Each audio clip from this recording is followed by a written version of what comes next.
We're in day 2 of the transfer portal window. Josh Elander and staff have had exit meetings the past 2 days. Now at this point, we're up to 10 entries, but not all bad news as 2 big returns were announced this afternoon as well. I'll get into that here in a minute. Make sure you hit the like, hit that share, hit that subscribe. Frank, House of Orange, coming at you. Yesterday, of course, the transfer portal opened. Tennessee had 7 guys enter the portal yesterday. Ethan Moore, Ariel Antigua, Chris Newstrom, Braden Krenzel, Finley Bates, Hunter High, Evan Hankins entered. Some talent there, no doubt about it. But, you're in catch-22 now because you got people saying, we got to develop these high school guys. And then you got people saying, well, we got to win now. So, I think there's a fine line with that, especially if you have enough freshmen coming in and stuff. Most of the guys leaving potential, but, what was their path to playing time? And a lot of things have to line up like that. How many of them were encouraged to leave? You got the 34 roster limit, which I'll get more into here again in a minute. Of course, you can kind of have your red shirts as well, but, you got to be pretty strict on that roster limit. And you got to think when that all happened too. It didn't go into effect until after they brought in the signing class. So they're having to let a lot of guys go last summer, and then they had to make more cuts in the fall as well. Well, what happened during that time? Tony Vitello goes to San Francisco, and I've seen some reports out here that it was pretty unorganized when he left. So Josh Elander, it says, is much more organized than Vitello in that regard. But what we're looking at, again, today, more news with it, with, again, more exit interviews. I said it yesterday. I wouldn't be surprised to see more entries today. Well, we got 3 more today. The biggest one of the day, Jay Abernathy, is in the portal. And I've seen that, based on what Mike Wilson, Eric Kane, VolQuest.com said, maybe this was a case Tennessee wanted to keep him. I don't know if Jay Abernathy won more. I'm speculating because they were kind of vague with their comments, but seems like maybe it didn't line up money-wise on that. And so Abernathy is going in the portal. He's a guy this past season played a lot of center field, played some second base as well. The average, I don't know.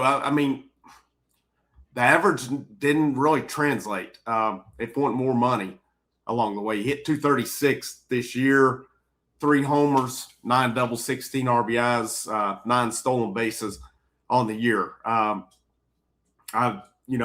got to have more production than that, in my opinion, especially in a transition year like Tennessee has. The other 2 were true freshmen who redshirted, Cash Williams and Hudson Chance. And both guys did some good things in the fall when they were going through fall ball, showed off some power then. But you got to think, these were, I've seen some of them termed as Tony guys.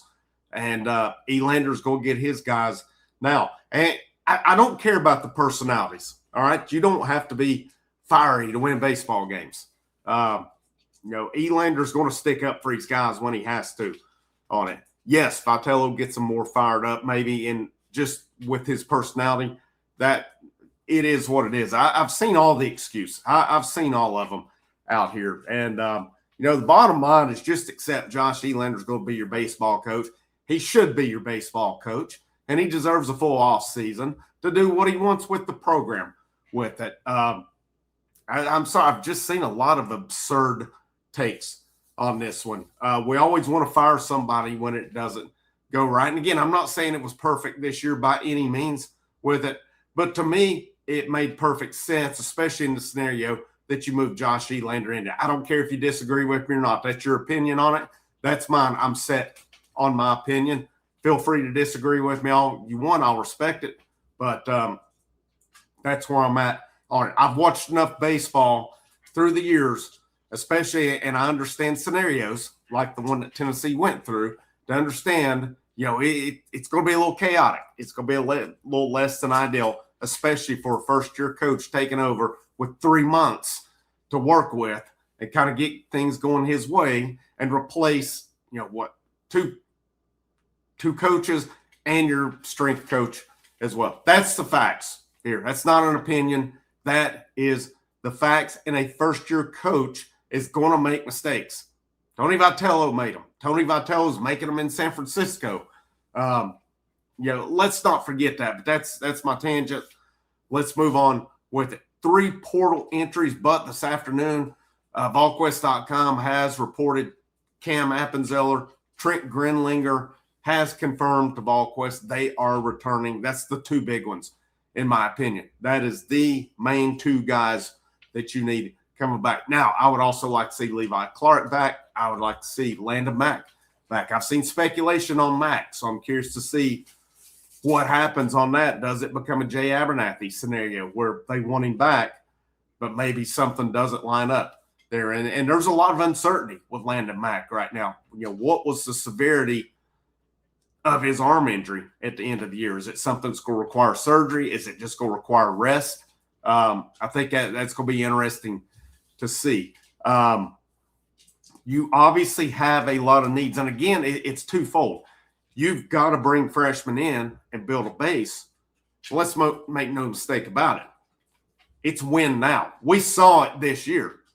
Tennessee went 0-2 in the regionals. First time ever, if I'm not mistaken, that they've gone 0-2 in the regionals. And especially the teams I think Tennessee was better than, taking nothing away from East Carolina and VCU. But I think you look at both of those games, and a case could have been made that Tennessee could have won both of those ball games with it.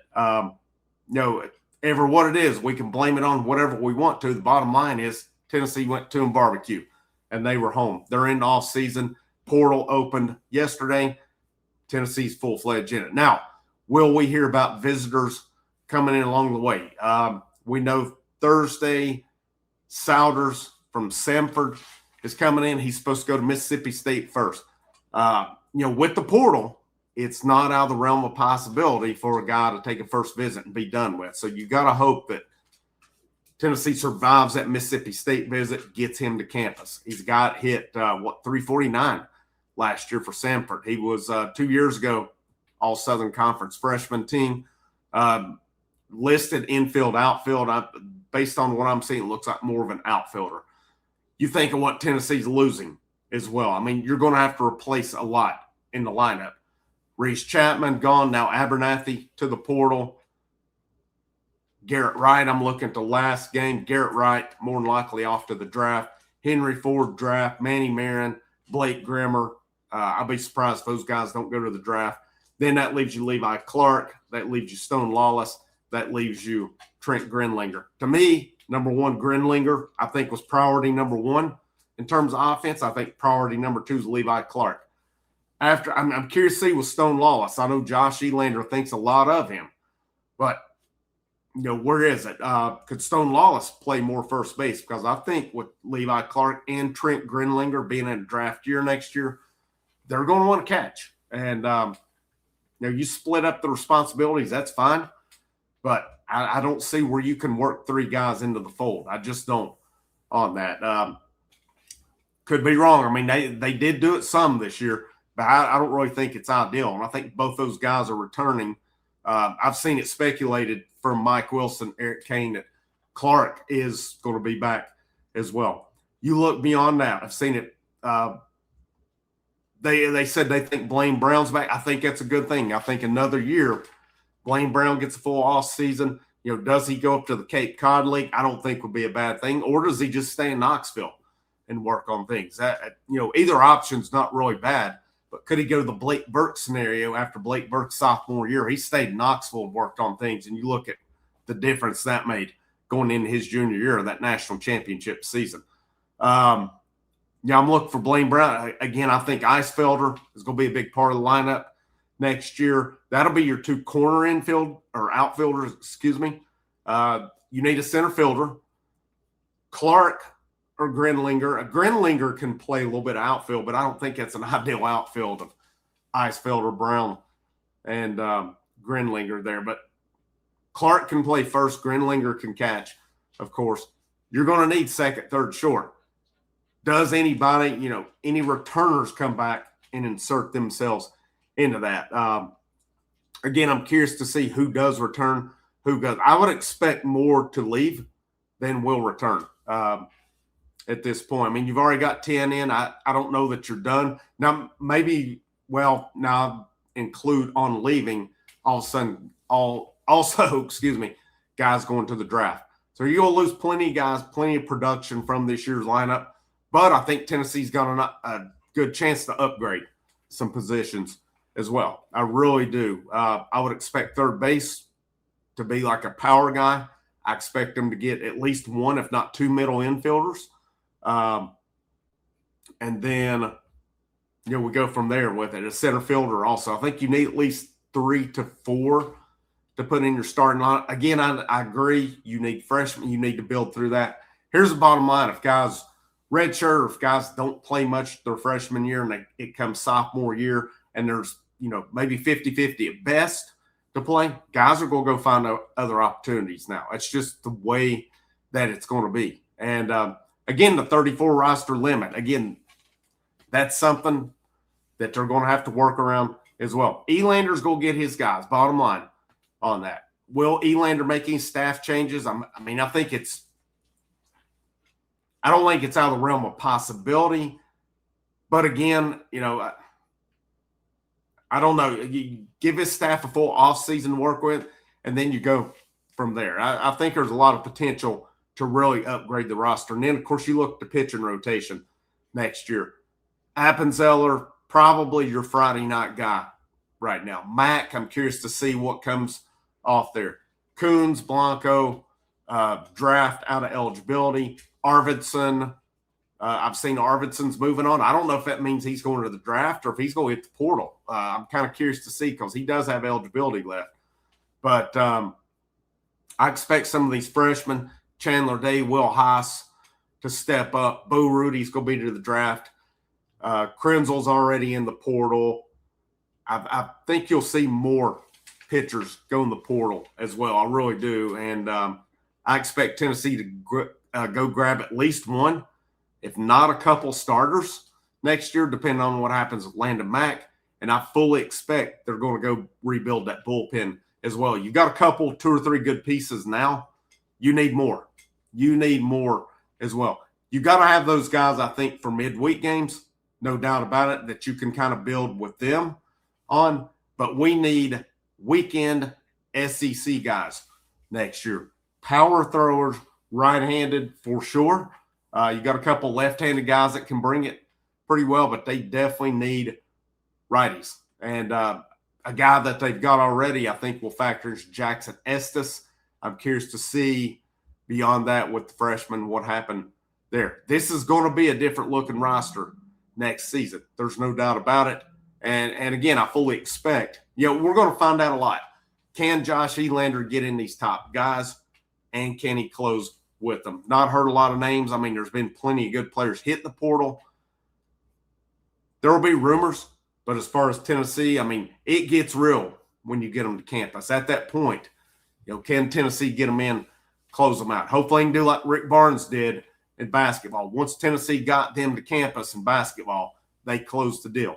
Josh Elander and staff hopefully can follow suit and do that in their pursuit of rebuilding this roster next year. Again, which I expect will be much more a total SEC roster than we saw this year. They've got to hit those evaluations, though. These portal guys are brought in to contribute.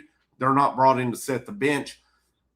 Would some of it have looked different with Tony Vitello there? I think it would have, no doubt. If Tony Vitello went further, possibly so. Not saying he wouldn't, but it's Josh Elander's squad now. He's going to do what he wants, what he feels he needs. He's already said he's going to make adjustments. I'm curious to see what those adjustments are as we go forward. But any other news updates, keep you updated on that along the way. This is Frank, House of Orange, and I'll see you when I see you.